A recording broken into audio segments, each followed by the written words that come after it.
문재인 대통령이 2박 3일 동안의 남북 정상회담을 위해서 내일 아침 전용기를 타고 출발해 오전 10시쯤 평양에 도착합니다.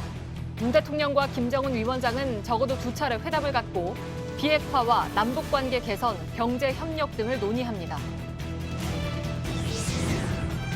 JTBC 취재 결과 문재인 대통령은 북한의 경제개발 5개년 전략에 대한 남북 공동 추진을 제안할 것으로 전해졌습니다. 경제 개발에 대한 구체적인 밑그림을 제시하고 이를 통해 북한의 비핵화를 이끌어내겠다는 구상입니다. 이재용 삼성전자 부회장 등 국정농단에 연루된 이들이 문재인 대통령의 정상회담 특별 수행단에 포함된 것에 대해서 논란이 이어지고 있습니다. 경제인들이 평양에 가더라도 대북 제재 때문에 당장 경협과 관련된 일을 추진하기 어려워 수행단으로서의 역할이 모호하다는 지적도 있습니다. 정부가 이번 주 금요일에 수도권 주택 공급 확대 방안을 내놓기로 한 가운데 서울시를 비롯한 지자체와의 협의가 진통을 겪고 있습니다. 정부는 서울의 남은 그린벨트 가운데 일부를 풀어 공공택지로 활용하겠다는 계획이지만 서울시는 큰 효과 없이 투기 바람만 일으킬 수 있다며 반대하고 있습니다. 어제 저녁 인천에서 태국 방콕으로 향하려던 진에어 여객기가 승객이 기내에서 난동을 부려 계류장으로 되돌아왔습니다. 한 태국인 남성이 내리겠다며 승무원을 위협했는데 승객들이 제지하고 올가미형 구속 장비까지 동원하고 나서야 난동은 그쳤습니다. 초강력 허리케인 플로렌스와 태풍 망푸시 각각 미국과 아시아에 상륙해서 100명 넘게 숨지거나 실종됐습니다. 현재 최고 등급인 5등급보다 더 강력한 평균 시속 320km 이상인 6등급의 허리케인이 자주 나타날 수 있다는 분석도 나왔습니다. 초미세먼지가 임산부의 호흡기를 통해 태반에까지 들어간다는 연구 결과가 나왔습니다. 초미세먼지가 폐나 뇌로 침투한다는 연구는 있었는데 실제 태반으로 침투하는 경로를 확인하고 입자를 발견한 건 이번이 처음입니다. 국내 최대 규모 한복거리가 있는 서울 종로 광장시장입니다. 맞춤 한복 작업실로 중국에서 만들어진 한복들이 들어가고 있다는데요. 어떻게 된 사연인지 잠시 밀착 카메라에서 전해드리겠습니다. 공기청정기가 도로 위로. 내일을 바꾸는 현대수소 전기차. 예, 시청자 여러분, JTBC 뉴스룸을 시작하겠습니다. 내일 오전에 평양에서 3차 남북 정상회담이 열립니다. 문 대통령은 내일 오전에 서울공항에서 전용기로 평양을 방문해서 오후부터 곧바로 김정은 국무위원장과 마주 앉습니다. 과거 2차례 평양 정상회담에서 관례와 격식을 따졌던 것과는 달리 두 정상 간의 실질적 대화를 하는데 무게를 두고 있다는 것이 청와대 측의 설명입니다. 그 실질적 대화의 핵심은 역시 비핵화 문제입니다. 그러나 바꿔 말하면 현재 상황이 그만큼 낙관적이지 않다는 뜻으로도 보입니다. 청와대도 비핵화에 대한 구체적인 논의를 해야 하기 때문에 올라가는 발걸음이 가볍지 않다고 밝혔습니다. 먼저 이성대 기자가 보도해드립니다. 문재인 대통령은 이번 남북 정상회담에서 김정은 위원장과 비핵화 문제를 논의하겠다고 직접 밝혔습니다. 비핵화를 위한 북미 대화를 촉진하는 것입니다.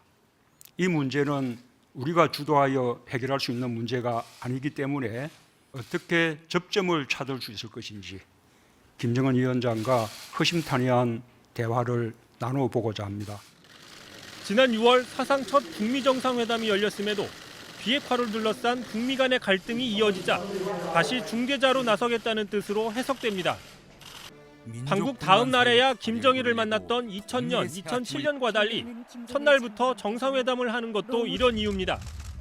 문 대통령이 김 위원장에게 완전한 비핵화라는 추상적인 합의 수준을 넘어 비핵화에 대한 구체적인 입장을 어느 선까지 끌어내느냐에 이번 회담의 성패가 달려있다는 분석입니다. 청와대는 회담 전망에 대해 신중한 입장입니다.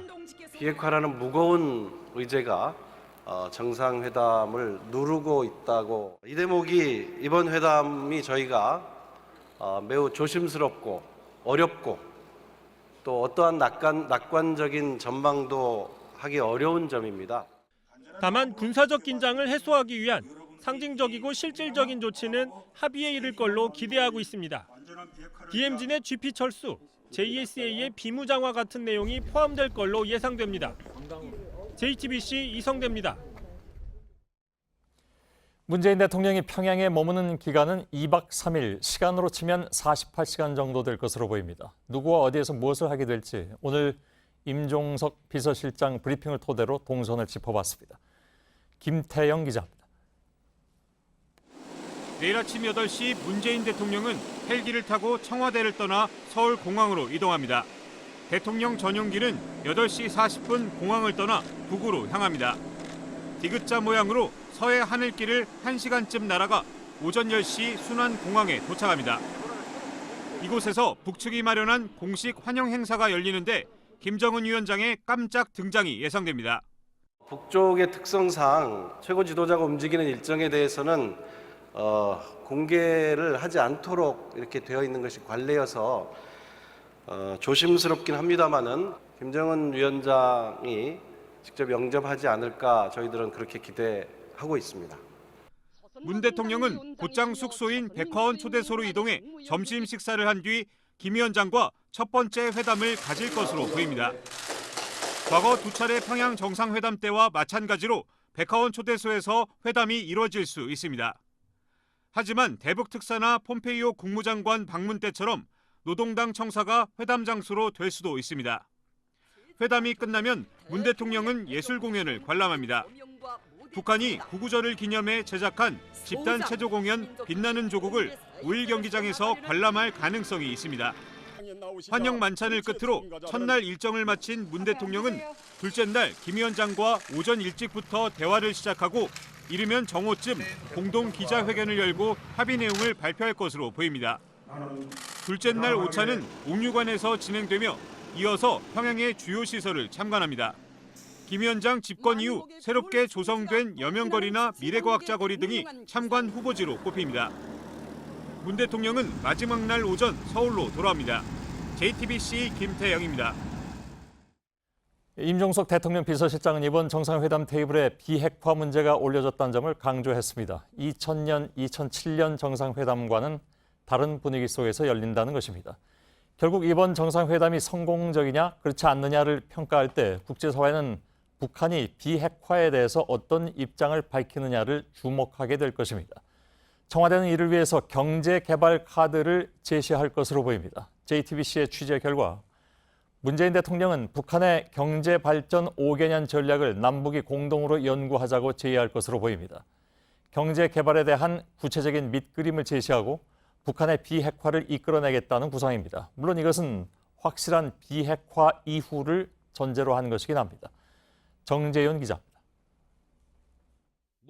청와대는 이번 남북정상회담에서 북한의 국가 경제발전 5개년 전략에 대한 남북의 공동 연구를 추진한다고 밝혔습니다. 청와대 고위 관계자는 한반도 신경제지도와 같은 구상이 북한 경제발전 5개년 전략이라며 이용남 북한 경제담당 내각부총리와 이야기하면서 공동 연구 등에 대해 구체적인 내용을 논의할 것이라고 전했습니다.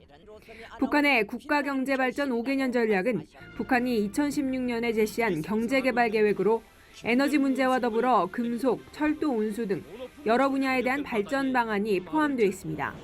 우리 정부가 핵심 경협 대상으로 보는 철도, 운수, 전력 등이 겹치는 부분입니다. 청와대 관계자는 남북이 정부 단위, 공기업이나 개별 기업 단위에서 할 수 있는 것들을 미리 조율해보는 단계라고 말했습니다. 다만 경제개발 5개년 계획 공동 추진은 제재가 풀린 이유라는 점을 강조할 방침입니다. 이를 위해서라도 확실한 비핵화 메시지를 북미 회담 등에서 제시하도록 촉구하고 설득할 계획으로 전해졌습니다. JTBC 정재윤입니다. 청와대 취재 기자를 연결해서 저희들의 취재 내용을 조금 더 풀어드리도록 하겠습니다. 이서준 기자가 나와 있습니다. 경제개발 5개년 계획의 공동 추진 혹은 연구, 이것은 처음 나오는 얘기로 들립니다. 청와대가 준비한 배경은 어떤 겁니까? 네, 북미 관계의 현주소와 관련이 있습니다. 북미 정상회담이 성사됐을 때만 해도 비핵화, 종전선언, 이 제재 완화 등이 순차적으로 급진전될 것으로 기대가 모아졌습니다. 하지만 현재 북미 관계는 북미 정상회담 이후 거의 한 발짝도 진전되지 못하고 있습니다. 우리가 이러한 북미 상태를 전환시키기 위해 이번 남북 정상회담에서 이 5개년 계획안을 제시할 것으로 보입니다. 대략은 어떤 내용인지 알겠는데 경제개발 계획이 구체적으로 어떤 점에서 북미 관계 돌파구가 될 수 있다는 얘기입니까? 예, 북한과 미국은 현재 똑같은 주장을 반복하고 있습니다. 북한은 비핵화는 할 테니 종전선언을 해달라, 제재를 완화해달라는 입장이고 또 미국은 북한이 비핵화 조치를 확실하게 내놓지 않으면 제재 완화는 불가능하다는 입장입니다. 여기서 한 발자국도 서로 움직이지 못하고 있는데요. 현재 상황에서 북한이 이전과 확실하게 다른 비핵화 메시지를 내놓지 않으면은 2차 북미 정상회담 성사 자체가 힘들다고 보고 우리가 북한의 비핵화 결심을 끌어내기 위해 일종의 이 제3의 카드를 제시하는 것으로 보입니다. 예. 근데 뭐 아시는 것처럼 미국의 압박에도 전혀 움직이지 않고 있는 북한이 우리가 제시하는 공동 경제개발 카드로 갑자기 입장을 바꿀 수 있는 것인가 하는 궁금증도 드는데 어떻게 봅니까? 네, 대기업 총수와 코레일 사장 등을 수행단에 넣은 것도 북한의 변화를 끌어내는 것과 관련이 있는 것으로 보입니다. 북측이 기업 오너들을 직접 면담을 하면서 우리 정부가 전달하고자 하는 취지를 직접 느끼고 판단하라는 것으로 풀이가 되는데요. 물론 북한이 긍정적인 입장 변화를 보인다 할지라도 비핵화 협상은 미국과 이뤄지는 것이기 때문에 이번 정상회담이 아닌 미국과의 사전협상이나 북미 정상회담에서 구체화될 것이라는 게 청와대 측의 설명입니다. 예. 잠시 후에도 전해드리겠습니다만 미국은 여전히 강력한 대북 제재를 지금 말하고 있습니다. 대북 제재 틀 안에서 할 수 있는 남북 간의 경제 협력 논의는 하자 이런 얘기로는 일단 들리는데 역시 좀 지켜봐야 될 문제이긴 하군요. 네, 그렇습니다. 임종석 실장도 오늘 관련해서 설명을 했는데요. 대북 제재 아래에서 실행할 수 있는 경제 협력과 불가능한 경제 협력은 뚜렷하다고 말했습니다. 남북이 선제적으로 가능한 경제 협력부터 논의를 시작하고 관련 연구부터 해 나간다는 겁니다. 그동안 문 대통령은 남북 관계 개선이 오히려 비핵화를 촉진하는 동력이 될 수 있다고 강조를 해왔는데 같은 맥락으로 보입니다. 오늘 프레스센터에서 열린 이 전문가 토론회에서도 이정철 숭실대 교수는 제재 강화가 비핵화를 촉진할지 제재 완화가 비핵화를 촉진할지 고민하게 될 것이라면서 보상의 행동을 이끌지 또는 징벌의 행동을 이끌지 논의해야 한다고 주장하기도 했습니다. 예, 이서준 기자가 청와대에서 전해드렸습니다. 자, 정부에서 이렇게 여러 가지 의미를 부여하고 있는데 재계 인사들의 방북에 대해서는 발표 때부터 우려도 많이 나온 바가 있습니다. 박근혜 최순실 국정농단에 연루돼서 재판을 받고 있는 이재용 부회장이 포함됐기 때문인데 기업인들과 북측의 만남이 향후에 남북 경제 교류에 어떤 역할을 할지는 지켜봐야 할 것 같습니다. 신진 기자입니다. 이재용 삼성전자 부회장은 현재 피고인 신분입니다. 최순실 국정농단에 연루돼 구속 수감됐었고 2심까지 유죄 판결을 받았습니다. 대법원은 현재 이 사건의 핵심인 경영권 승계와 최순실 씨에 대한 특혜성 지원의 대가성 여부를 따지고 있습니다. 이런 상황에서 이 부회장을 수행단에 포함시키는 게 적절하느냐는 지적이 나옵니다. 일단 청와대는 재판과는 무관하다는 입장입니다. 재판은 재판대로 엄격하게 진행될 것이고 또 일은 일이다 그렇게 생각합니다. 일각에서는 이 부회장이 평양에 가더라도 당장 경협 등이 어렵기 때문에 역할이 모호하다는 지적도 나옵니다. 이와 관련해 청와대 고위 관계자는 내부 토론 과정에서 우려의 목소리도 있었지만 협의 끝에 결정했다고 설명했습니다. 그러면서 적폐청산 기조로 출범한 정부인 만큼 재판 개입은 없을 것이라고 덧붙였습니다. 이 부회장을 포함한 경제인 17명은 내일 정상회담이 진행되는 동안 북측 경제를 책임지는 이용남 내각 부총리를 만납니다. 구체적인 의제 논의보다 만남 자체에 의미를 둘 것으로 보입니다. JTBC 신진입니다. 예, 재계 총수들이 이번 방북에 동행하게 된 배경, 또 실제로 우리 기업들이 가서 할 수 있는 일은 무엇인지를 정치부 허진 기자와 함께 좀 짚어볼 필요가 있을 것 같습니다. 워낙 이 문제가 지금 정치권에선 크게 논쟁이 되고 있는 부분이니까요. 유엔 안전보장이사회 대북 제재 결의가 지금 여전히 적용되고 있는, 다시 말하면 제재 국면이 강력하게 작동하고 있는 그런 국면인데, 예를 들면 이제 각종 공산품이라든가 이런 건 북한에서 수입할 수가 없는 그런 상황 아니겠습니까? 이런 상황에서 어떻게 봐야 될 것이냐 하는 문제가 남는 거죠. 네, 지금까지 유엔 안보리는 10번의 대북 제재 결의를 통과를 시켰습니다.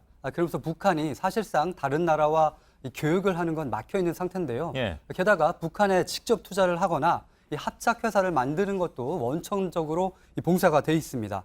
그래서 이번에 삼성, SK, 그리고 LG, 현대자동차 등 이른바 이 4대 그룹 대표가 이 북한에 가지만 과연 북한에서 할 수 있는 게 무엇이 있느냐 이런 비판이 제기되기도 합니다. 예. 또 김동연 경제부총리 그리고 장하성 청와대 정책실장은 이번 대북 수행 명단에 빠졌는데 이렇게 빠진 게 우리 정부가 남북 경협에 본격적으로 나선다는 비판을 이 사전에 차단하려는 포석이라는 해석이 나옵니다. 예.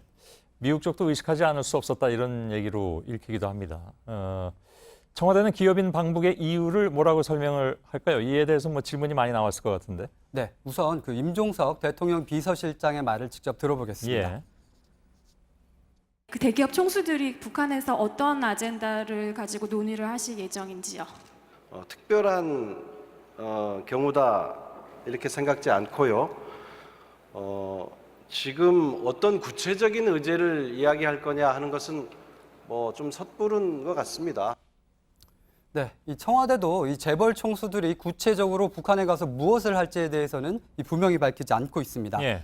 임종석 실장은 이용남 이 경제 담당 내각 부총리와 기업인들이 이야기를 하면서 어떤 이야기가 나올지 본인도 궁금하다 이렇게 말을 했는데요. 예. 해당 기업들에서도 이 북한이 원하는 게 뭐고 향후 경협을 하게 되면 어떤 사업을 할 수 있을지 이 감을 얻는 게 이번 방북의 목적이란 이런 말이 나옵니다. 예. 하긴 뭐 이번 정부 들어서는 처음 올라가는 것인데 네.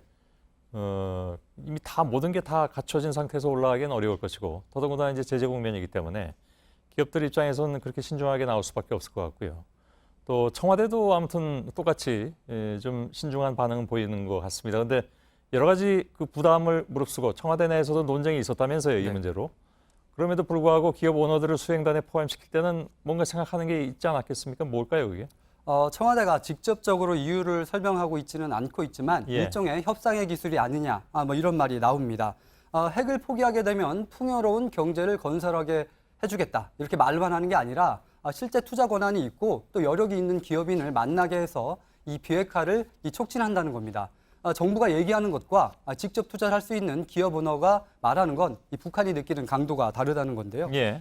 또한 기업 입장에서도 이 당장은 북한이 좋은 시장이라고 할 수만은 없지만 미래 잠재 가치를 생각을 하면 이 관계를 맺어야 할 대상으로 볼 수가 있습니다. 예. 알겠습니다. 여기까지 듣도록 하죠. 허진 기자였습니다. 경제개발 카드가 비핵화 협상의 돌파구를 만들 수 있을 것인가? 대답은 국제사회의 대북 제재를 주도하고 있는 미국의 입장과 밀접하다고 봐야 할 것 같습니다. 당장 미국 정부는 남측 대기업 총수들이 남북 3차 정상회담에 동행하는 데 신중한 입장을 내비쳤습니다. 김현기 워싱턴 특파원입니다. 미국 국무부는 한국 4대 그룹 수뇌부와 경제계 인사들의 방북에 대한 논평을 요청받고 완전한 대북 제재 의무를 강조했습니다. 모든 유엔 회원국들이 유엔 안보리 결의로 금지된 특정 분야 상품을 포함 유엔 제재를 완전히 이행하길 기대한다고 밝힌 겁니다.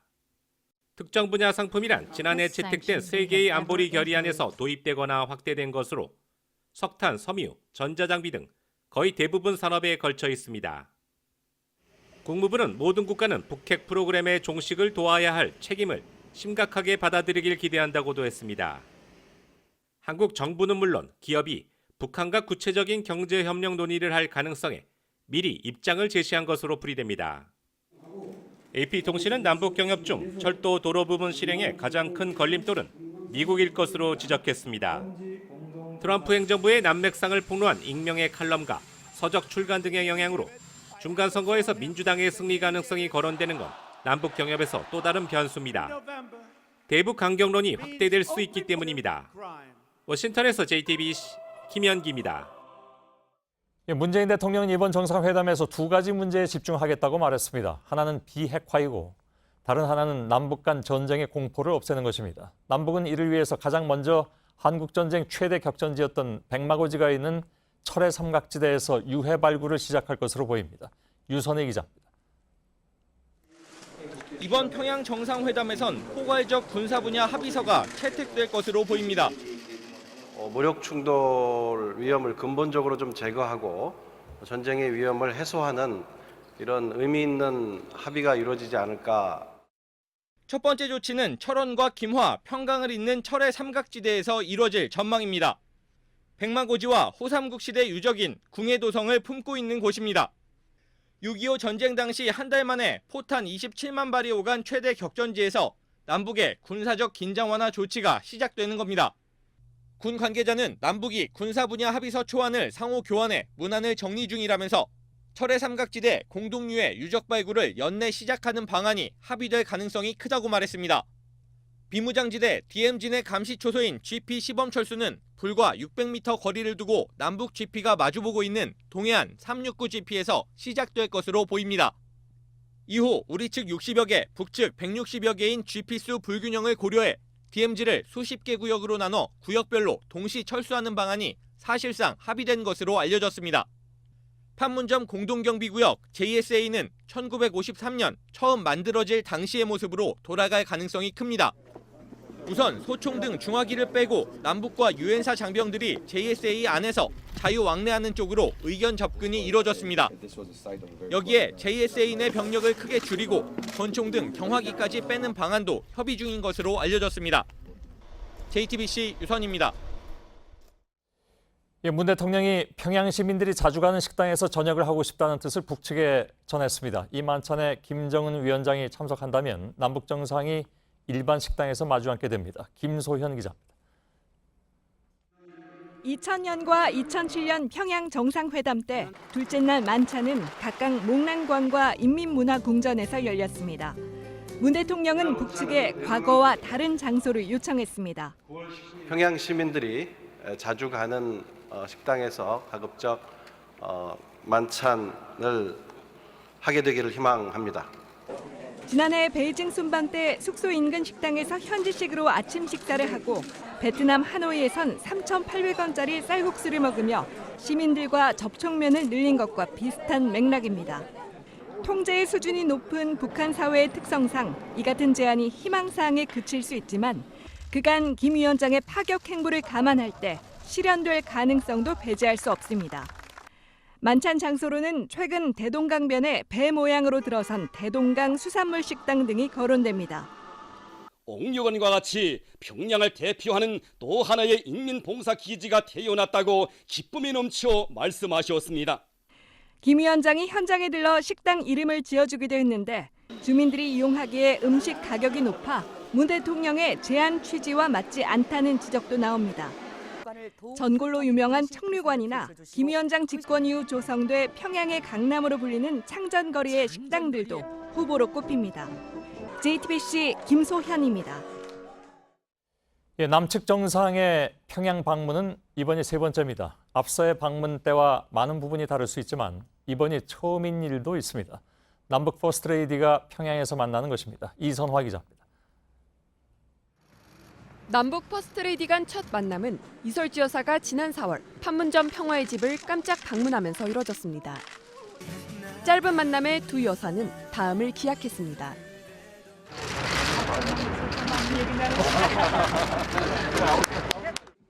이번엔 김정숙 여사가 평양을 방문해 이설주 여사와 재회합니다.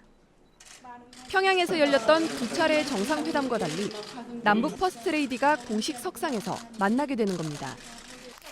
2000년 이희호 여사는 창광유치원과 산부인과 병원인 평양산원 등을 찾았고 2007년 권양숙 여사는 여맹위원장 등 여성 지도자를 만났지만 퍼스트레이디 간 만남은 이뤄지지 않았습니다. 이설주 여사가 김정숙 여사의 일정에 동행할 가능성도 높습니다. 김정숙 여사는 첫째 날 옥류아동병원과 김홍균 명칭음악종합대학을 방문하고 이튿날에는 만경대 학생소년궁전을 참관합니다. 두 여사 모두 음악을 전공한 만큼 음악대학과 예체능 영재교육기관인 만경대 학생소년궁전 방문 일정을 잡은 것으로 보입니다. 공개된 세 곳 외에도 북한의 변화를 보여줄 수 있는 평양 제1백화점이나 화장품 공장 등 경공업 현장을 추가 방문할 거란 전망도 나옵니다. JTBC 이선아입니다. 정상회담을 앞두고 어제 먼저 평양에 도착한 선발대가 현지 영상을 보내왔습니다. 영상에 나타난 평양 시내는 조용해 보였지만 선발대가 묵고 있는 고려 호텔 안팎에서는 분주하게 회담을 준비하는 모습도 눈에 띄었다고 합니다. 심수미 기자입니다. 평양 양각도 국제호텔 2층에서 바라본 평양 시내 중심부 모습입니다. 고층 빌딩이 즐비하게 늘어서 있습니다. 여기저기 신축 건물 공사도 한창 진행 중입니다. 수풀이 드리워진 대동강변을 평양 시민들이 자전거를 타고 달립니다. 유명 브랜드 운동화를 신은 어린이도 있고 최근 들어 늘었다고 하는 택시도 자주 눈에 띕니다.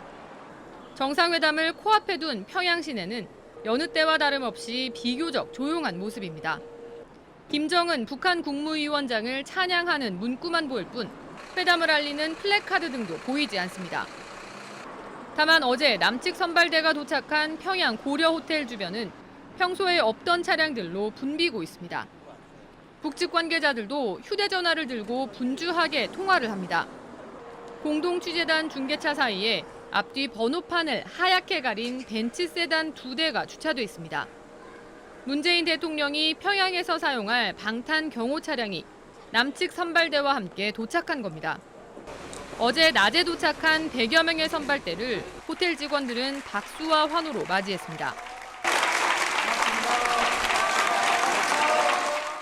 북한 측 선발대 단장인 전종수 조평통 부위원장은 많이 준비해서 편안하게 이따 갈 수 있게 하겠다고 인사를 건넸습니다. 선발대는 이 호텔 2층에 프레스 센터를 열었습니다. 호텔 근처에서 카메라를 마주한 평양 어린이들은 수줍은 미소를 지어 보이기도 했습니다. JTBC 심수희입니다. 그린벨트, 정확한 이름은 개발 제한 구역입니다. 1971년 박정희 정권 때 처음으로 도입됐습니다.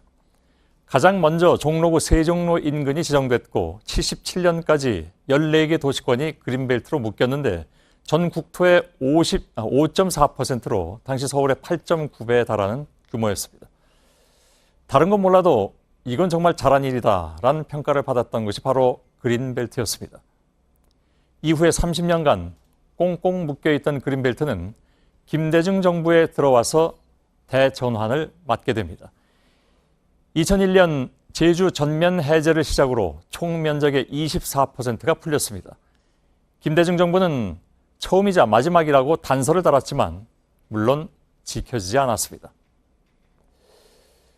노무현 정부에서는 국민임대주택, 이명박 정부 때는 반값 아파트 이행 등의 이유로 그린벨트의 많은 구역이 해제됐고 박근혜 정부 때도 약 14평방킬로미터가 풀렸습니다.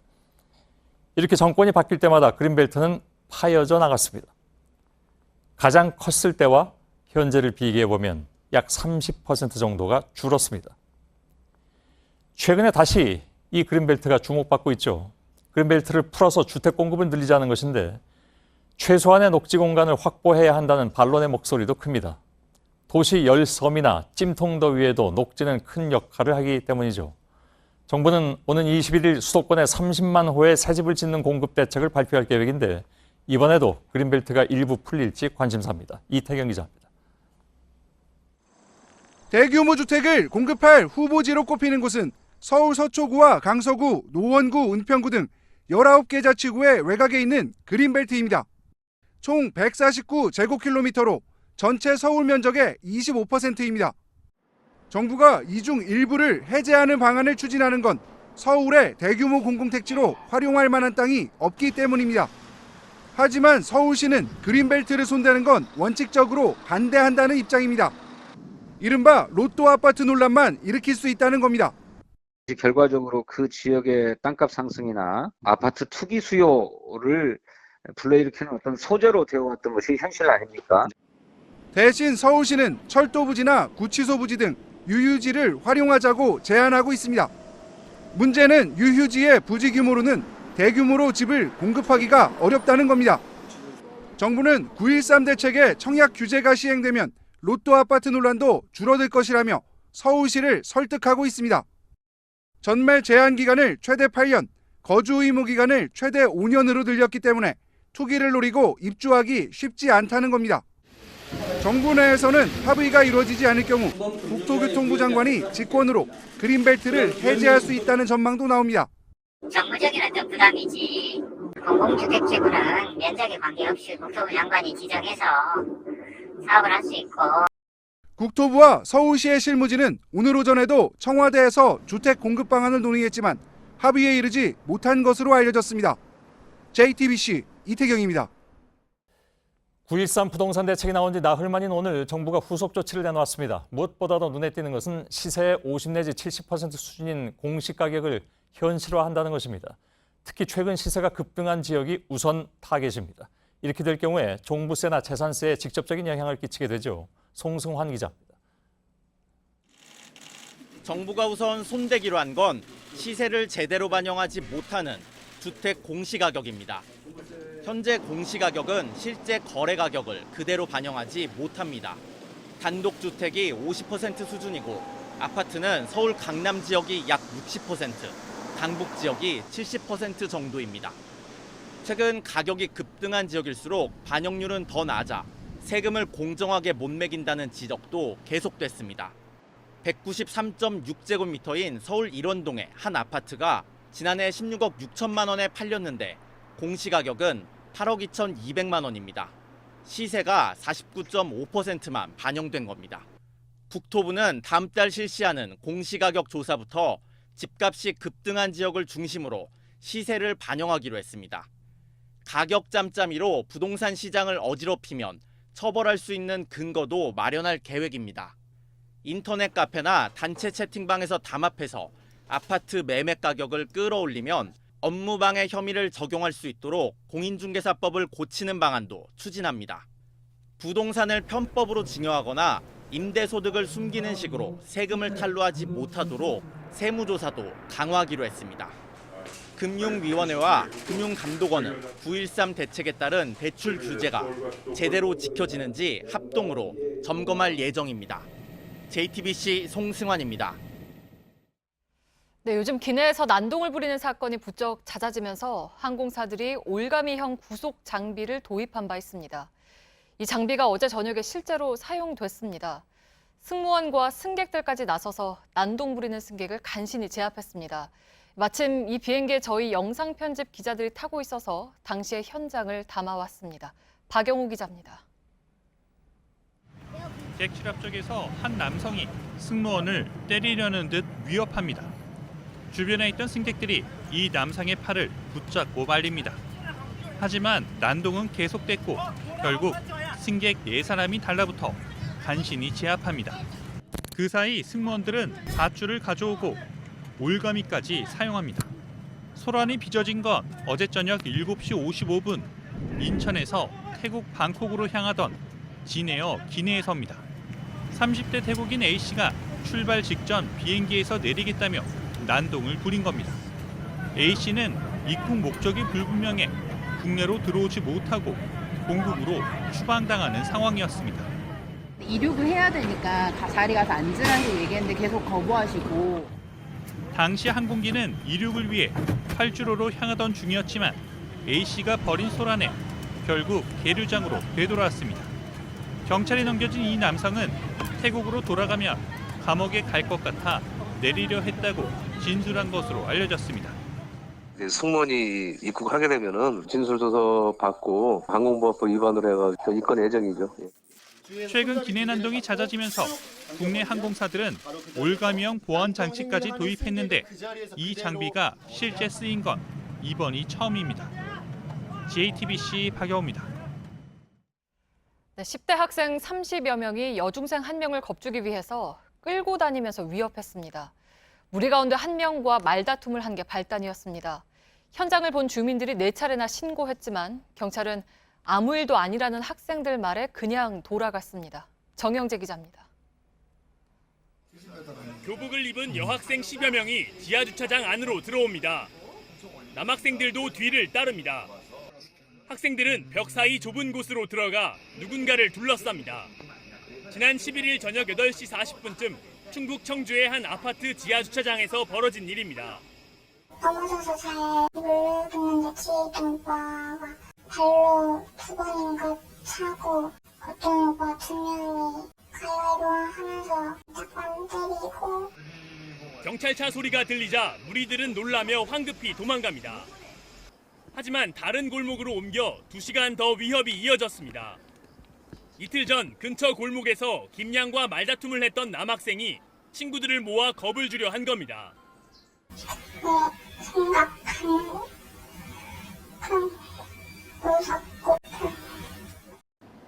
학생들이 몰려다니는 걸 본 주민들은 경찰에 4번이나 신고를 했습니다. 하지만 현장에 도착한 경찰은 번번이 주의만 주고 돌아갔습니다. 예상으로 다 보이는 어떤 폭행한 적도 없고 웃으면서 별게 아니고 왜 그러세요 뭐 이런 식으로 얘기를 했고 뭐. 이틀 뒤 김양의 아버지가 신고하자 경찰 조사가 다시 시작됐습니다. 하지만 김양에게 당시 왜 구조 요청을 하지 않았느냐고 물어 오히려 논란이 더 커지고 있습니다. JTBC 정영재입니다. 세금을 덜 내려고 세입자에게 가짜 계약서를 강제한 임대업자.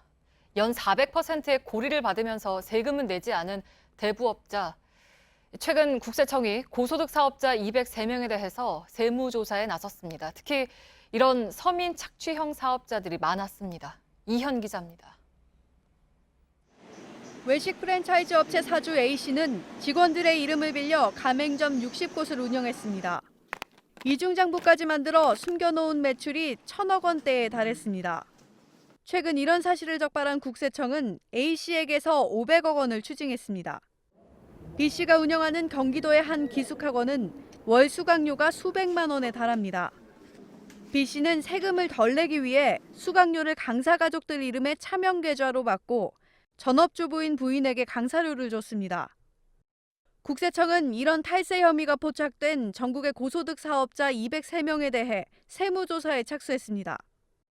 신용불량자를 상대로 연 400%가 넘는 이자를 받으면서 세금은 내지 않은 불법 대부업자나 세입자에게 이중계약서를 강제로 받고 임대소득 신고를 빼먹은 부동산 임대업자도 조사 대상입니다.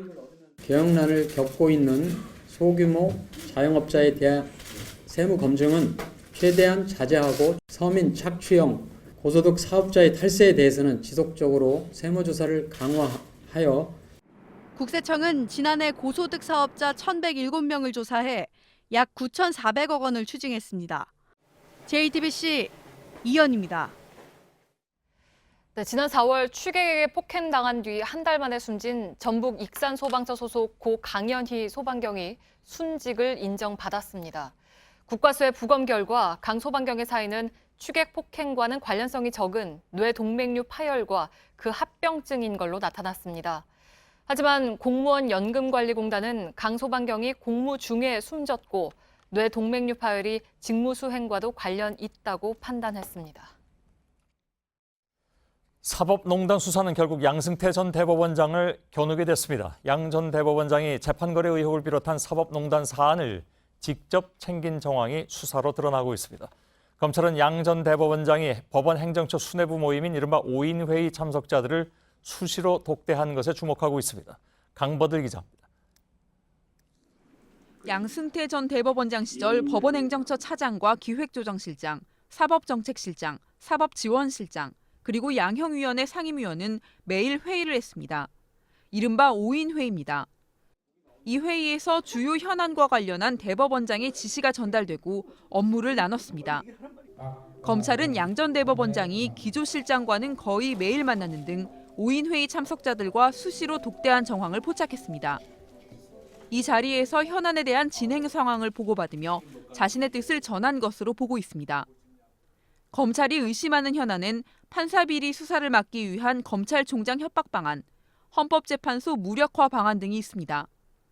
또 검찰은 이규진 전 양형위원회 상임위원회 업무수첩에서도 대법원장의 직접 개입 흔적을 확인했습니다. 이 전 위원이 직접 또는 5인 회의를 통해 받은 양 전 대법원장의 지시를 한자로 대라는 표시와 함께 기록해둔 겁니다. 검찰은 관련자 진술과 문건 등에서 양 전 대법원장의 직접 개입이 확인되고 있다며 조사가 불가피하다는 판단입니다. JTBC 강버들입니다. 전국의 법학교수 137명은 오늘 성명을 내고 사법농단에 관여한 현직 대법관과 법관을 탄핵하고 재판거래 피해자들을 위한 특별법도 만들라고 주문했습니다. 또 사법농단 의혹을 규명하기 위한 국회 국정조사와 특별재판부 설치를 촉구했습니다. 최근에 도심 대형 공사장 주변에서 땅이 꺼지는 사고가 잇따르면서 인근 주민들 불안도 커지고 있죠. 특히 논란이 되고 있는 곳은 서울 서부 간선도로 주변입니다.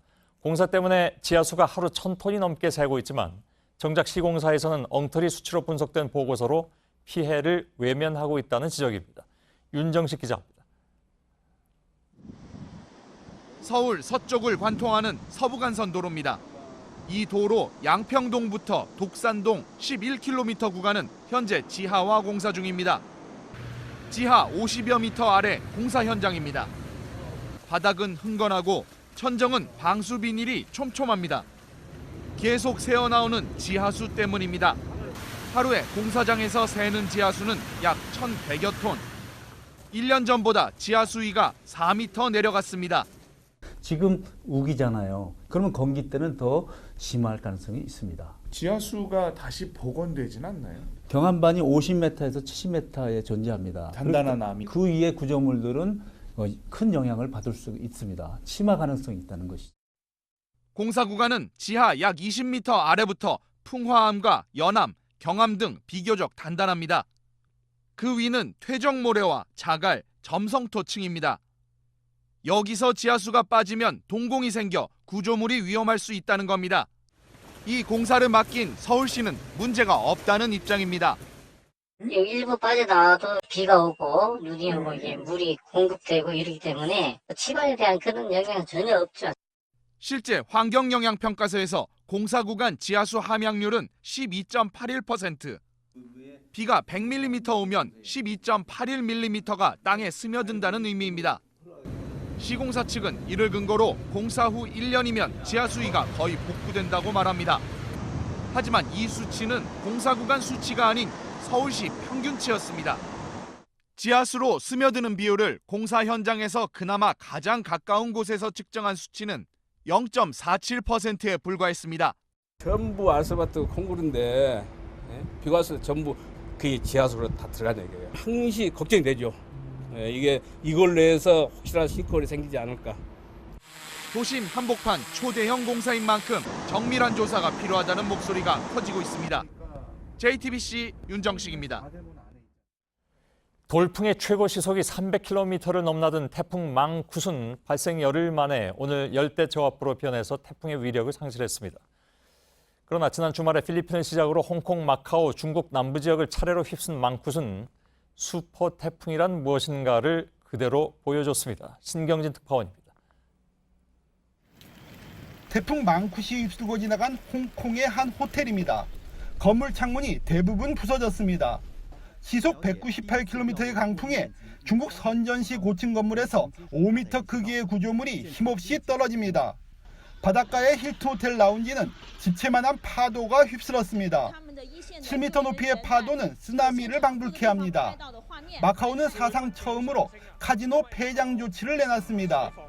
중국 당국은 130만 명이 피신했으며 가로수와 구조물에 깔려 4명이 숨졌다고 발표했습니다. 역설적으로 지구 전체가 빙하로 뒤덮이는 영화 투머로우의 한 장면이 떠올랐다는 기사도 나왔습니다. 태풍이 지나간 홍콩에서는 소셜미디어를 통해 안부를 전한 뒤 자신이 찍은 태풍 영상을 공유하는 게 유행일 정도입니다. 앞서 망쿠시를 기고한 필리핀에선 구조 작업이 한창입니다. 필리핀 경찰은 산사태 등 각종 사고로 최소 65명이 숨지고 43명이 실종됐다고 발표했습니다. 홍콩 언론은 최근 적도주의로 동시에 발생한 9개의 태풍 위성사진을 게재했습니다. 기후온난화가 초래한 이상기후가 계속될 수 있다는 경고도 덧붙였습니다. 베이징에서 JTBC 신경진입니다. 미국 동부 해안을 덮친 허리케인 플로렌스도 슈퍼라는 수식어가 모자라지 않았습니다. 최소 18명이 숨지고 수백 명이 고립되는 등 피해가 속출했습니다. 한 주민은 거실에 홍수가 덮쳐서 총알이 지나가는 것 같았다고 말할 정도였습니다. 그런데 이번보다 더 강력한 평균 풍속 시속 320km가 넘는 초대형 허리케인이 실제로 나타날 수 있다는 경고도 나왔습니다. 이주찬 기자입니다. 붉은 나무가 뿌리째 뽑혀나갑니다. 강한 바람에 통나무가 주택을 덮쳤습니다. 집안에 있던 3개월 된 아이는 숨졌습니다. 고속도로에선 트럭이 바람을 이기지 못하고 지지대를 들이받았습니다. 이런 강풍에 1m 가까이 비까지 더해져 곳곳에서 고립과 실종 신고가 이어졌습니다. 지금은 시속이 56km까지 줄어들면서 열대 저압부로 약해졌지만 안심하긴 이릅니다. 미국 기상당국은 엄청난 양의 비가 더 내릴 것이라며 아직 최악의 홍수는 오지 않았다고 했습니다. 평균 풍속이 시속 249km로 한때 4등급이었던 허리케인 플로렌스의 위력입니다. 최고 등급 바로 아래인 4등급 허리케인이 미국 본토에 접근한 건 1980년대 이후 처음입니다. 뉴욕 같은 대도시를 한꺼번에 폐허로 만들 수 있는 위력을 갖고 있습니다. 영국 가디언은 이보다 더 강한 6등급 폭풍이 나타날 수 있다는 경고가 나왔다고 보도했습니다. 지구온난화로 한 세대 전보다 최대 8% 늘어난 수증기의 영향으로 시속 320km, 초속으론 89m 이상인 초강력 허리케인이 나타날 수 있다고 설명했습니다. 이미 2015년 동태평양에서 최대 풍속이 시속 346km인 패트리샤가 발생했었고 1780년 카리브해에서도 비슷한 허리케인이 발생했다고 기상학자들은 주장했습니다. 매사추세츠 공대 캐리 이메뉴얼 교수는 6등급 허리케인은 나무 껍질까지 벗겨낼 수 있는 강력한 바람을 동반한다고 분석했습니다. 지나가는 모든 것을 폐허로 만들 수 있는 위력입니다. 가디언은 특히 상대적으로 안전했던 중동 걸프 지역도 이렇게 강력한 폭풍우가 강타할 가능성이 과거보다 약 14배 높아졌다고 전했습니다. JTBC 이주찬입니다. 초미세먼지가 사람의 폐 깊숙한 곳은 물론 뇌에까지 침투한다는 건 이미 알려져 있습니다. 그런데 임산부의 태반에까지 초미세먼지가 도달한다는 연구 결과가 나왔습니다. 연구팀은 태아의 평생 건강에도 영향을 미친다고 해석했습니다. 김준영 기자입니다. 미세먼지 대책을 요구하는 한 인터넷 카페입니다. 답답함과 우울증을 호소하는 임산부가 많습니다. 자신이 들이마신 미세먼지가 태아에게 전해질까 봐 대부분 외출도 포기합니다. 임산부의 이런 우려처럼 실제로 초미세먼지가 임산부의 호흡기를 통해 태반에 침투한다는 연구 결과가 나왔습니다. 영국 퀸 메리대 연구팀은 담배를 피운 적이 없고 건강한 아이를 출산한 산모 5명의 태반에서 세포 3,500개를 분리해 검사했습니다. 분석 결과 이들의 세포에서 72개의 미세탄소 입자, 즉 초미세먼지를 발견했습니다. 이 결과는 현지 시간 16일 프랑스에서 열린 유럽 호흡기학회 총회에서 발표됐습니다. 그동안 초미세먼지가 태아의 평생 건강과 관련 있다는 연구 결과는 있었지만 실제 침투 경로를 확인하고 태반에서 입자를 발견한 건 이번이 처음입니다. 앞서 지난해 영국에선 임신부가 대기 오염에 노출될 경우 태아의 조산과 저체중 출산 가능성이 높다는 연구 결과를 냈습니다. 지난 3월 스페인 연구진은 대기 오염이 태아의 뇌에 손상을 일으켜 인지기능 장애 확률을 높인다고 발표했습니다. JTBC 김준영입니다. 낮은 이자로 대출을 갈아타게 해주겠다고 속여서 68억 원을 가로챈 보이스피싱 일당이 무더기로 붙잡혔습니다. 이들은 20대 젊은이들을 가짜 전화 상담원으로 끌어들이고 중국으로 데려가서 범행에 가담시켰습니다. 도망가려는 저직원에겐 끓는 물을 부었습니다. 조보경 기자입니다. 여권과 대포폰 여러 개가 가방에서 쏟아집니다. 범행에 동원한 대포 통장과 체크카드도 나옵니다. 수사관들이 보이스피싱 조직의 총책인 31살 양모 씨 자택을 압수수색하는 모습입니다. 양 씨 등은 312명으로부터 68억 원을 가로챘습니다. 무작위로 전화를 돌려 낮은 이자의 대출로 갈아탈 수 있다고 속인 뒤 상환 능력을 보여달라며 먼저 돈을 입금하라고 한 겁니다. 이들은 중국과 태국, 필리핀에 콜센터를 두고 경찰 추적을 피했습니다. 총책들은 쉽게 큰 돈을 벌 수 있다며 국내에서 조직원을 모집한 뒤 범행을 강요했습니다. 여행사 상담원 일을 하면 된다고 속이기도 했습니다. 이렇게 확보한 조직원들은 대부분 20대 초반이었습니다. 이들은 도망치려는 조직원에겐 끓는 물을 붓거나 잿더리와 야구방망이로 때렸습니다. 보이스피싱이라는 얘기를 안 하고 돈을 많이 번다. 근데 가자마자 여권이랑 핸드폰이랑 다 뺏기고. 경찰은 중국 공안청과 협조해 조직원 강제 송환 등의 성과를 낸 만큼 앞으로 국제 공조 수사를 확대할 방침입니다. JTBC 조보경입니다. 여야가 사흘 뒤에 본회의를 열고 은산분리 규제 완화를 핵심으로 하는 인터넷 은행법 등 주요 법안을 일괄 처리하기로 합의했습니다.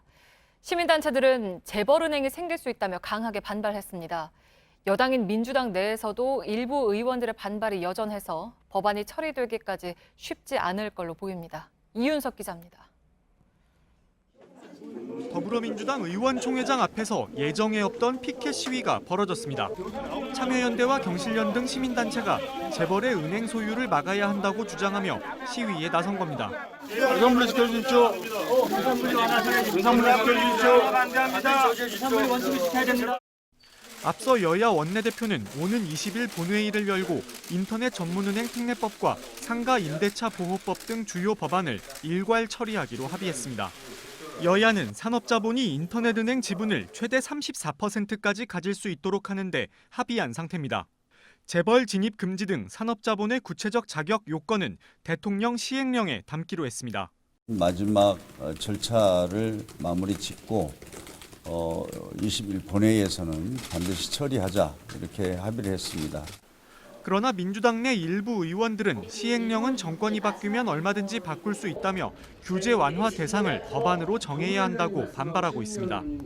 민주당 원내 지도부는 의총에서 원내 지도부가 책임지고 법안을 처리하기로 의견이 모아졌다며 정권이 바뀌어도 시행령 개정은 쉽지 않다고 밝혔습니다.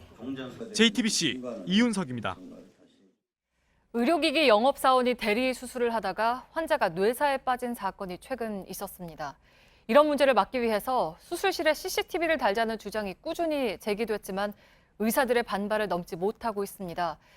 그런데 안성병원이 CCTV를 설치하고 다음 달부터 환자가 원하면 수술 과정을 녹화하기로 했습니다. 이정엽 기자입니다. 의사 대신 수술하다 환자를 뇌사에 빠뜨린 의료기기 영업사원. 수술대에 누워있는 환자를 둔 채 생일 파티를 벌인 의료진들. 이렇게 공분을 일으키는 사건이 터질 때마다 수술실에 CCTV를 달자는 대책이 어김없이 나왔습니다. 하지만 번번이 환자와 의사의 사생활을 침해한다는 의료계의 반발을 넘지 못했습니다. 지난 19대 국회 때도 수술실 CCTV 설치 의무화 법안이 발의됐지만 폐기된 바 있습니다. 그런데 경기 도립병원인 안성병원이 공공의료기관 중 처음으로 수술실에 CCTV를 달기로 했습니다. 다음 달부터 환자가 동의하면 수술의 모든 과정을 담아 30일간 보관합니다. 환자들은 반기고 있습니다. 만약 있으면 좋지. 병원에 믿음이 있지. 그렇게 수술할 때 어떻게 하는 건지 우리 자신은 모르니까. 혹시 의료사고가 났을 때도 환자 측이 상황을 파악하는 데 도움이 될 전망입니다.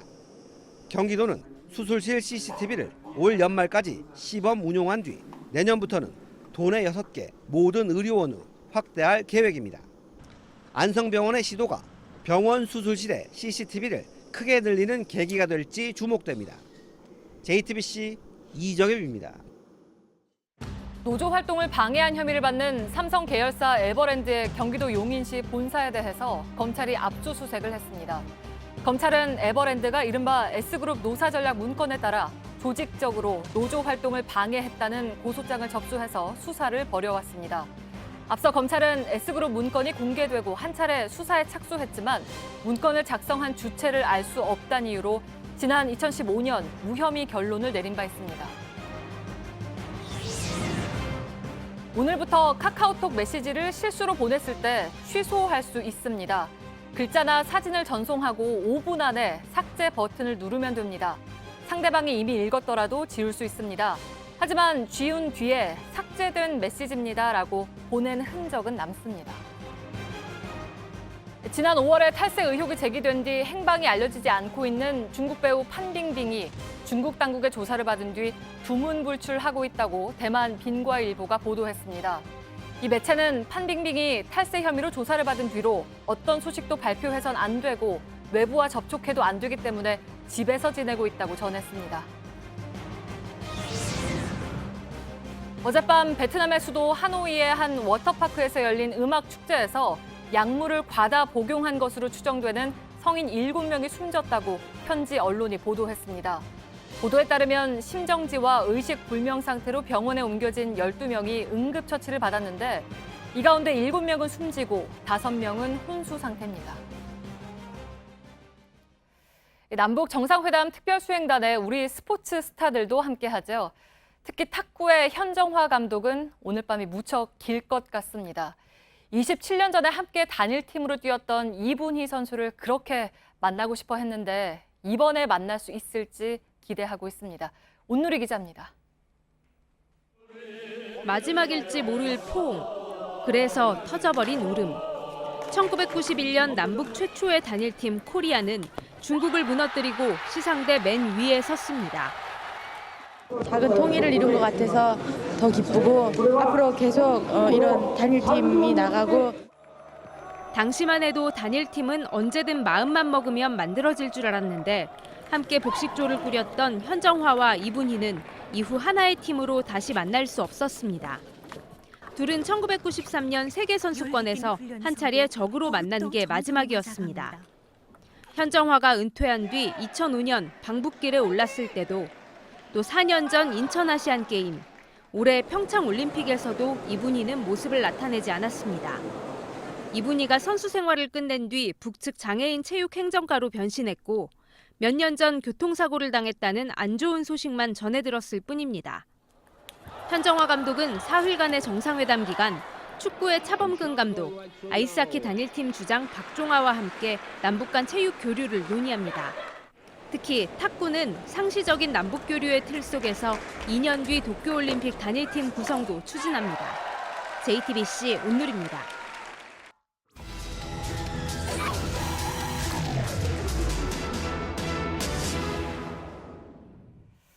네, 얼마 전 경복궁 입장을 둘러싸고 전통 한복에 대한 논란이 제기됐습니다. 해당 지자체에서 변형된 한복을 국적 불명으로 보고 관련 혜택을 줄이는 방안을 검토하고 있다는 소식 때문이었죠. 오늘 밀착 카메라는 국내 최대 한복거리로 꼽히는 서울 광장시장에서 이 전통 한복의 실태를 들여다봤습니다. 국내 기술자들이 중국에서 맞춰온 한복의 라벨을 떼고 국내 맞춤 한복으로 포장하고 있었습니다. 김도훈 기자입니다. 서울 종로 광장시장 한복거리입니다. 국내 최대 한복거리로 맞춤 한복 매장들이 몰려 있습니다. 이곳 맞춤 한복 업체들은 손님이 고른 원단과 치수를 한복 작업실에 보내 제작을 맡기는 시스템입니다. 업체마다 장인들의 손길을 강조합니다. 여기서 짓는 거예요, 직접? 치수를 재서 치마 진짜 저걸 숨은 꼬매 관리를 해주는 거예요. 밤 11시 한복 기술자들의 작업실들이 모여 있는 한 건물 복도입니다. 비닐에 쌓인 봉투 수십 개가 놓여 있습니다. 하고 이제 손님이 와서 원단 고른 거. 다음 날 새벽 5시가 되자 건물 앞으로 화물차 한 대가 나타나 모두 싣고 떠납니다. 한복을 맞춘 손님들이 고른 옷감과 치수표는 어디로 가는 걸까? 오후 6시가 되자 건물 앞에 다시 흰색 화물차가 멈춰서더니 이번엔 커다란 상자들을 실어 나릅니다. 상자들은 한복 옷감 봉투가 쌓여있던 건물의 한복 작업실로 나눠서 들어갑니다. 일부 한복 업체들이 주문받은 맞춤 한복 옷감을 어딘가로 보낸 뒤 다시 받는 겁니다. 다음 날 오전 작업실에선 해당 상자에서 꺼낸 한복을 정리합니다. 한복을 펼치고는 쪽가위를 들고 무언가 조심스럽게 떼어내기도 합니다. 가위에서 잘라낸 건 다름 아닌 메이드 인 차이나 라벨입니다. 일부 업체들이 의뢰했던 맞춤 한복들이 작업되는 곳이 바로 중국인 겁니다. 거기 와서 색을 떼고 내보내자. 거기서 해온 거 표 안 내려고 하는 거. 손님들 알면 알면 안 돼. 큰일 날 돼. 기성 한복뿐 아니라 일부 맞춤 한복까지 중국에서 만들어진다는 건 이미 업계에 공공연한 비밀입니다.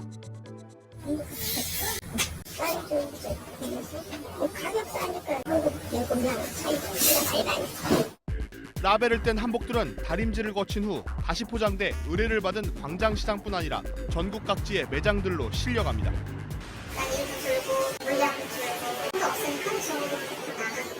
그렇게 안 하면은 매장에서 장에 남는 게 하나도 없어. 자동차고 뭐 컴퓨터고 중국에서 안 하는 게 어딨어. 일부 업체들이 중국이나 베트남에 제작을 맡긴 가장 큰 이유는 인건비 절감 때문입니다.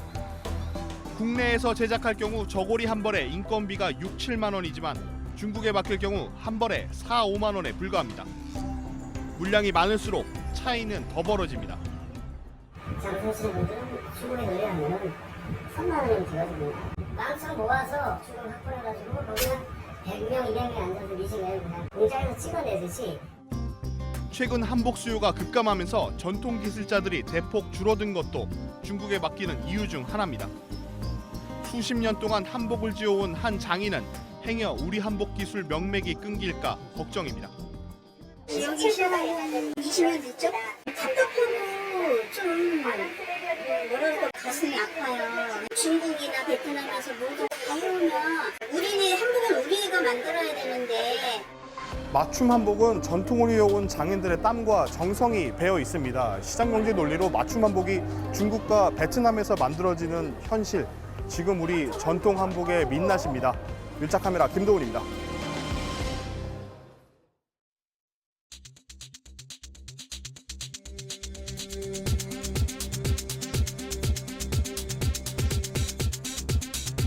K2의 환상적 플라이. 플라이 하이크 K2.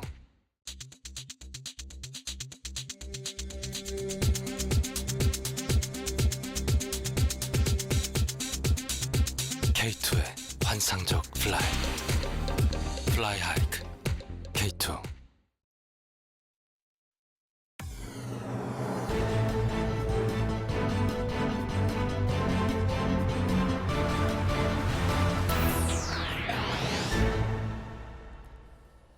뉴스룸의 앵커 브리핑을 시작하겠습니다.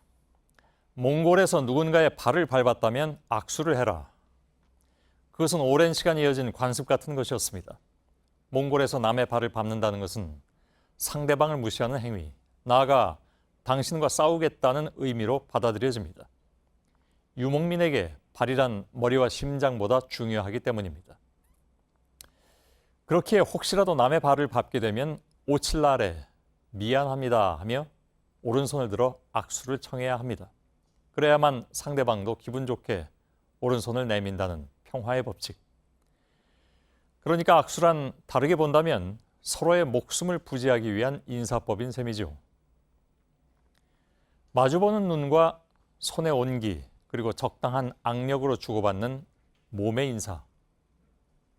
내일 남과 북의 정상이 다시 손을 잡습니다. 불과 반년도 지나지 않은 그때의 감동이 어느 사이에 기억 저편으로 사라진 듯하고 그 와중에 한 번 더 만났었다는 사실은 더욱 아슬하고 북미가 만나 세기의 악수를 했다 하여 악수한 시간을 초까지 재고 있었던 일도 지금 돌이켜보면 요즘 유행하는 말처럼 그게 대체 무슨 의미가 있나 싶기도 하지만 그럼에도 불구하고 저 두 사람은 왜 자꾸 손을 잡아야 하는 걸까? 아마도 답은 한 가지. 서로가 별일 없이 좀 더 잘 살아야 하기 때문은 아닐까. 몽골에서 누군가의 발을 밟았다면 악수를 해라. 이제쯤 남과 북이 어쩌다가 서로의 발을 밟았다 한들 그것이 곧 싸움으로 이어질 것이라 생각하는 사람들이 있을까? 모르는 말씀, 남북은 서로 주적이어서 얼마든지 그럴 수 있다는 힐난 앞에서도 아니요, 우리가 이제 그런 정도는 지난 것 같소 라고 짐짓 우려를 묻어둘 수 있게 해준 것이 세 차례까지 이어지고 있는 남북회담과 북미회담이었다면 이제는 적어도 이런 주장에 동의할 수 있는 것이 아닐까. 신뢰라는 것은 대화의 전제 조건이 아니라 대화의 결과이다. 그리고 그 결과로서 남과 북이 조금이라도 별일 없이 더 윤택해지는 길로 간다면. 오늘의 앵커 브리핑이었습니다.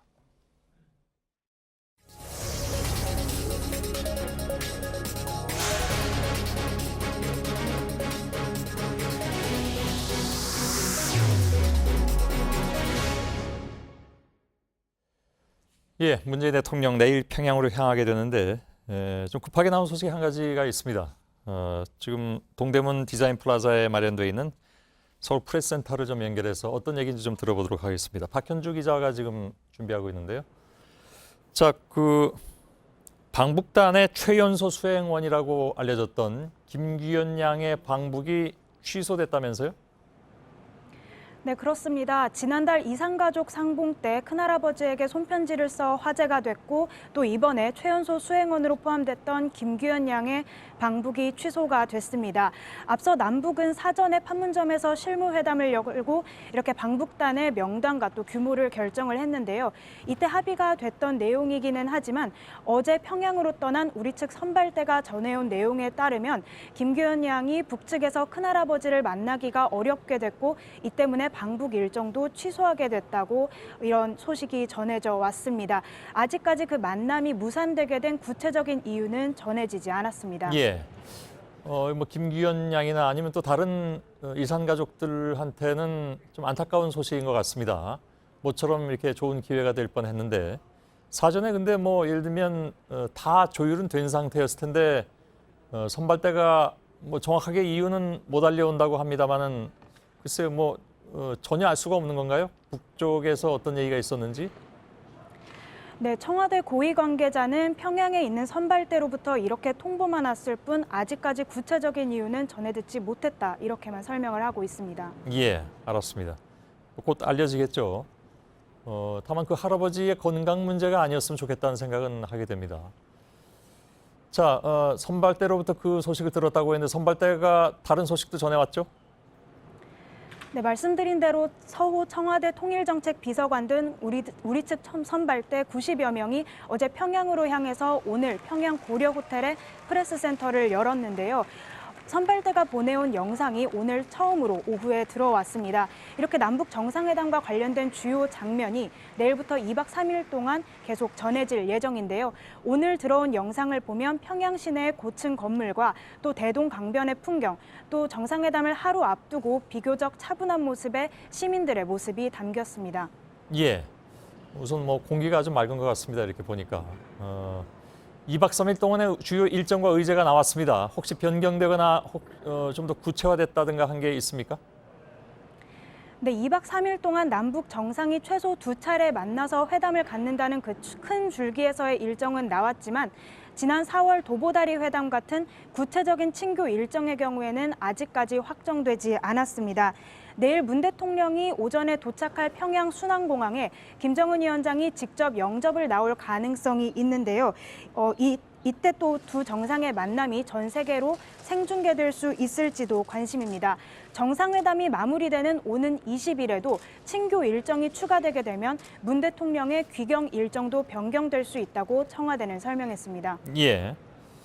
자, 정상이 온다고 해서 정상이 나가서 꼭 공항에서 맞이해야 되냐 그런 건 물론 아니죠. 그래서 북쪽에서 손님 맞이를 어느 정도 생각하고 있느냐 하는 하나의 바로미터로서 이제 김정은 위원장이 나오냐 안 나오냐를 따지고 있는 것 같은데 일단 뭐 내일 보면 알겠죠. 알겠습니다. 문 대통령이 평양에 도착하고 나면 곧바로 오후에 이제 첫 번째 회담이 시작되는 거 아니겠습니까? 그거 한 번뿐만이 아니라 그 다음 날도 예정이 돼 있는데 최종 결론은 언제쯤 나올 것 같습니까? 네, 말씀하신 대로 내일 오후에 남북 정상이 곧바로 첫 번째 회담을 갖게 되는데요. 임종석 비서실장은 곧바로 실질적이고 직접적인 대화에 나서는 것이라고 설명을 했습니다. 과거 정부에서 이뤄진 2차례의 평양 정상회담에서는 이튿날에 본격적인 회담이 시작된 것과 차이가 있는데요. 이렇게 내일과 모레 2차례 회담을 거친 뒤에는 공동 기자회견을 통해서 합의 내용을 발표할 것으로 보입니다. 예. 박현주 기자가 프레스센터에서 전해드렸습니다. 수고했습니다.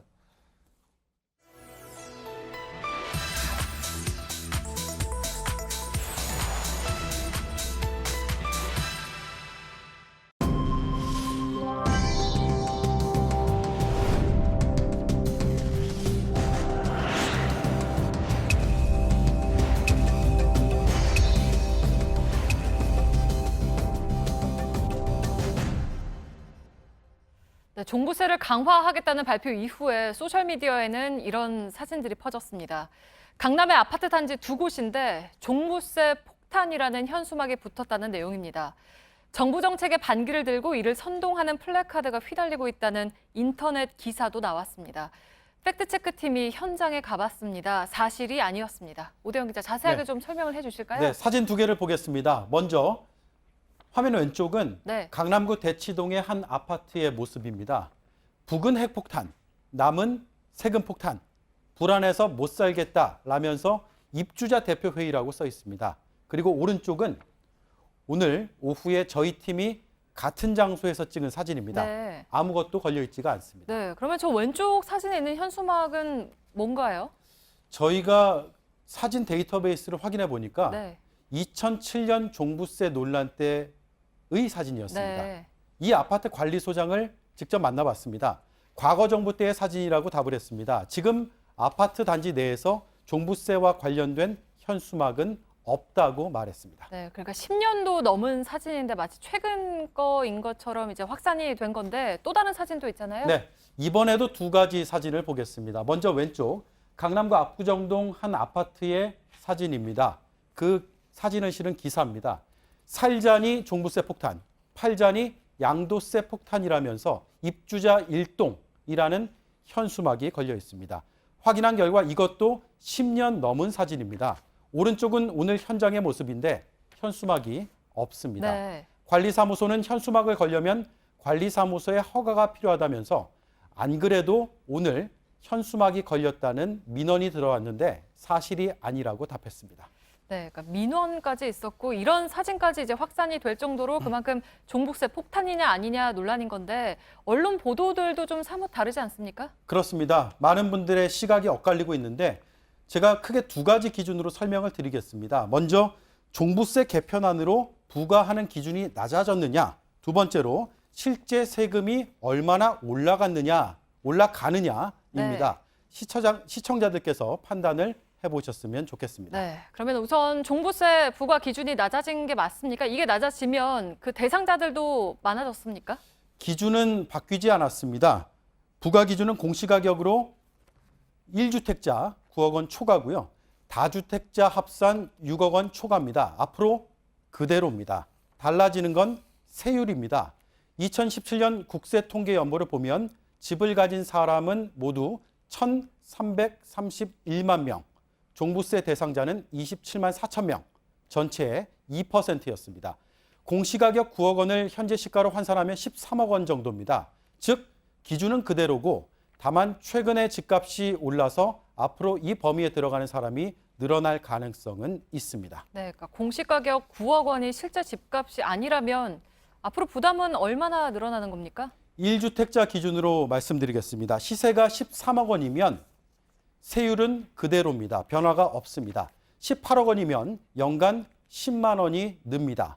23억 원이면 106만 원, 34억 원이면 357만 원, 50억 원은 867만 원, 102억 원은 2,480만 원, 181억 원이면 5,762만 원을 더 내야 합니다. 다주택자의 경우에 최소 세율 구간에서 50만 원가량, 최고 세율 구간에서 1억 1,500만 원 정도가 증가합니다. 2007년 발표된 통계를 보면 시세 13억 원에서 18억 원에 해당하는 사람이 전체의 74.5%였습니다. 반면에 최고 세율에 해당하는 사람은 84명 뿐이었습니다. 네, 팩트체크 오대영 기자였습니다.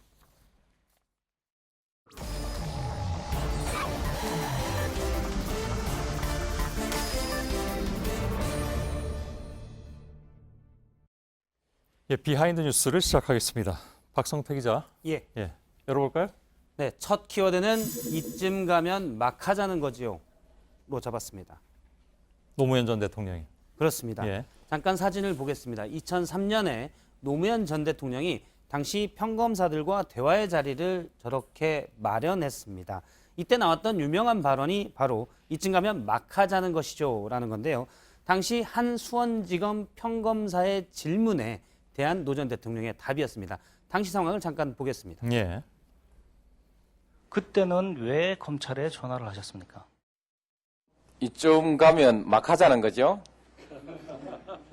우선 일이 되면 양보 없는 토론을 할 수밖에 없습니다. 청탁전화 아니었습니다. 예. 그날의 토론은 사실 굉장히 역사에 남을 만한 토론이긴 했습니다. 여러 가지 기억나는 장면이 많고, 예를 들어서 노무현 대통령한테 학번을 물어본다라든가, 예. 이해할 수 없는 그런 질문들도 분명히 한 있었습니다. 검사가 나랑 학번이 같은 줄 알았다. 예. 이렇게 얘기하기도 했었습니다. 예. 방금 보셨던 장면에서는 웃음소리가 약간 나왔지만 예. 상당히 노 전 대통령도 노기가 있었고 뭐 이런 질문까지 하는 분위기였습니다. 예. 이 말은 이쯤 가면 막 하자는 거죠는 한동안 어록이 되다 싶었는데요. 예. 무리한 질문은 차치하고서라도 당시 검사들에게는 검찰 개혁에 대한 얘기를 터놓고 해보자라는 자리였는데 검찰들은 밀실 인사라면서 인사 불만만 줄곧 얘기했었습니다. 예. 그래서 당시 노 전 대통령이 당시 민정수석이었던 문재인 당시 민정수석 그리고 박범계 법무비서관을 세워서 이 사람들이 인사를 하는데 밀실 인사냐라고 반박하기도 했었습니다. 예. 당시 저 자리에 이제 문재인 대통령이 있었는데요. 문재인 대통령은 나중에 자서전에서 검사들이 인사 불만만 얘기했다며 목불인견, 즉 눈뜨고 볼 수 없는 장면이었다라고 회상하기도 했습니다. 예. 그런데 당시 노무현 전 대통령의 그 어록 답변을 불러일으켰던 검사, 평검사가 김영종 전 안양지방검찰청장인데요. 오늘 자유한국당의 윤리감사위원장에 임명됐습니다. 예. 윤리위원장이죠. 그러니까 그냥 예. 줄여서 얘기하면 뭐 이런 부분도 반영이 된 건가요, 그럼? 예, 오늘 아침 비대위에서 비공개 열린 회의에서 인선 배경을 잠깐 설명했는데요. 과거의 일화를 에둘러서 표현하고 강직한 성품이 좀 강조됐다고 합니다. 예. 윤리위원장이면 국회의원들의 제명도 결정할 수 있고요. 당원권 정지 결정도 할 수 있는데 방금 저런 장면들을 소신이 있다라고 평가를 한 겁니다. 예. 김 위원장도 한 언론 인터뷰에서 답을 했는데요. 본인이 제1야당의 윤리감사위원장이 된 것은 과거 일과는 별 관련이 없다. 지난해 사실 이제 검사장 승진해서 누락되면서 옷을 벗고 나왔는데 예. 검찰 조직에 뭐 서운한 것도 없다. 이렇게 답하긴 했습니다. 예. 글자가 좀 작습니다. 기왕에 좀 크게 해주시지. 예. 예. 저 부분은 급하게 했는데요. 다음부터 키워서 하도록 하겠습니다. 두 번째 키워드. 예, 두 번째 키워드는 평양의 분식들로 잡았습니다. 뭔가요? 내일 올해만 세 번째인 남북 정상회담이 열리는데요. 김성태 자유한국당 원내대표가 남북 정상회담의 성공을 기원한다면서도 평양 만두를 예로 들어서 문재인 대통령이 북한만 신경 쓴다고 비판했습니다. 예. 직접 들어보겠습니다. 대통령은 평양 가서 맛있는 평양 만두 드실지 모르지만은 대한민국 우리 동네 만두 가게 사장님들은 여전히 추석을 앞두고 한숨이 깊다는. 예. 끝났나요? 예, 그렇습니다. 그 전에는 평양냉면을 많이 언급한 걸로 알고 있는데. 그렇습니다. 처음 언급했던 건 4월 27일 1차 남북 정상회담 사흘 뒤인 4월 30일 비공개 원내대표 회동이었습니다. 예. 당시 우원식 민주당 원내대표에게 평양냉면 맛있었냐라고 웃으며 묻더니 냉면 국물이라도 좀 가져오지라고 물어서 우원식 대표가 농담하지 말자라고 답하기도 했었습니다. 예. 당시 김성태 원내대표는 왜 남북 정상회담, 판문점에서 있었던 회담에 야당은 부르지 않았냐는 불만을 저렇게 표출했었는데요. 그 뒤에도 평양냉면을 자주 썼습니다. 평양냉면에 취해 정부가 호들갑을 떨고 있다라고 하기도 했었고요. 이미 평양냉면은 다 소화되고 배도 꺼졌다. 경제 문제 신경 써야 된다라고도 했었고. 예. 사실 평양냉면을 거의 매일 언급하다가 좀 있다간 좀 바뀌었는데요. 북한산 석탄 반입이 논란이 됐을 때는 평양 만두로 북한산 석탄을 못 털 것이다라고 얘기하기도 했습니다. 갑자기 왜 만두로 바뀌었을까요?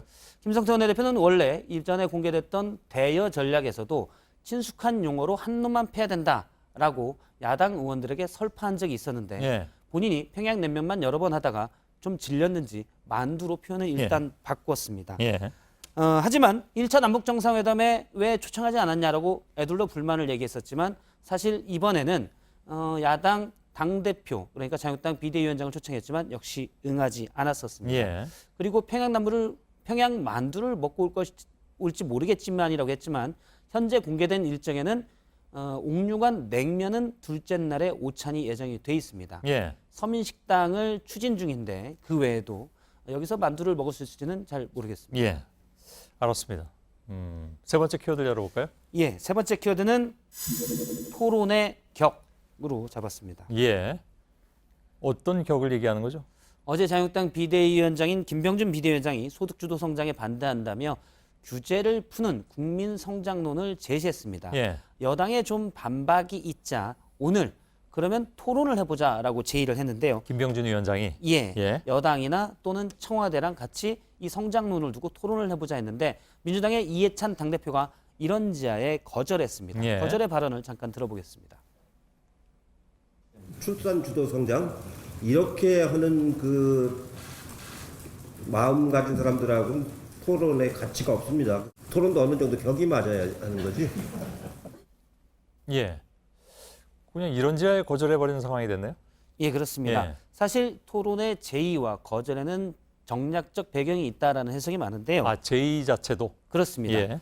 김병준 비대위원장이 사실 15일 홍준표 전 대표가 귀국한 뒤에 16일 국민성장론을 내놨기 때문에 홍준표 전 대표를 견제하는 것 아니냐라는 얘기가 한때 있었습니다. 그런데 자유한국당 한 관계자는 물론 그런 주장도 일견 있지만 김 위원장은 홍 전 대표를 크게 신경 쓰지 않는다. 이전에 평당원이라고도 얘기했었고요. 예. 그런데 소득주도 성장 논란을 계속 이어서 여당이나 정부를 공격할 기회는 어제 오늘 정도밖에 없기 때문에 왜냐하면 이제 남북정상회담이 있고 곧 이어서 추석이기 때문에 예. 추석 민심에 이 소득주도 성장 문제를 불러일으키기 위해서 제기한 것이다라고 해석을 하고 있습니다. 예. 이런 부분들을 알고 있기 때문에 사실 이해찬 대표도 출산 주도 성장이 아니냐 이런 얘기까지 하면서 바로 거절한 걸로 보입니다. 예. 이런 거 이제 뭐 흔히 얘기하는 프레임 싸움 이렇게 봐도 되겠죠, 그죠? 그렇습니다. 예. 알겠습니다. 박성태 기자였습니다. 네, 내일 전국에 구름이 끼고 제주도와 영남 동해안 지방에는 비 소식이 있습니다. 예. 저희들은 내일도 최선을 다하겠습니다. 여러분 고맙습니다.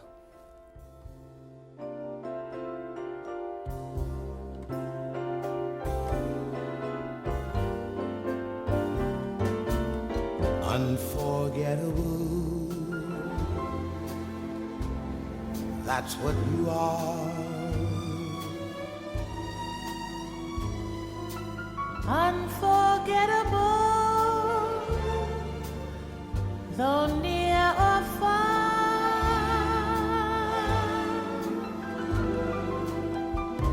Like a song